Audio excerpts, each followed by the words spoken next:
ልጆቻችን እንዲታዘዙንም ይሁን የምንለውን ነገር እንዲሰሙን እኛ መልእክት የምናስተላልፍበት መንገድ በጣም ወሳኝነት አለው። ልጅ አይታዘዘኝም የምለውን አይሰማኝም የምትሉ ወላጆች ይሄ ቪዲዮ ለእናንተ ነው።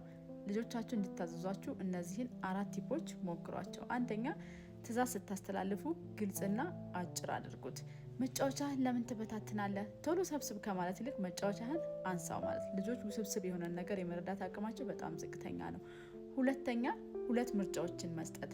የቤት ስራህን አሁን ትሰራለህ ወይስ ከመክሰስ በኋላ ወይም ደግሞ ከ10 ደቂቃ በኋላ ብለን ምርጫ መስጠት። የግድ አንዱን ይመርጣሉ። ሶስተኛ፣ በርቁ ከመጮህ ይልቅ ጠጋ ብለን አይናቸውን እያየን መልእክቱን ማስተላለፍ። አራተኛ፣ ደንብና ውጤት እንዲኖረን ማድረግ። ያንን ትእዛዝ ካልፈጸሙ የሆነ ውጤት እንደሚከተላቸው ማሳወቅ። ለምሳሌ ለተወሰነ ደቂቃ ቲቪ እንዳያዩ ማድረግ ሊሆን ይችላል። የሚወዱትን ነገር ለተወሰነ ደቂቃ እንዳያደርጉ ማድረግ ሊሆን ይችላል። እንደዚህ አይነት ውጤቶች እንደሚከተሏቸው ማሳወቅ። ለሱም ኮንሲስታንሲ እንዲኖረን ወይም ደግሞ ቀጣይነት እንዲኖረን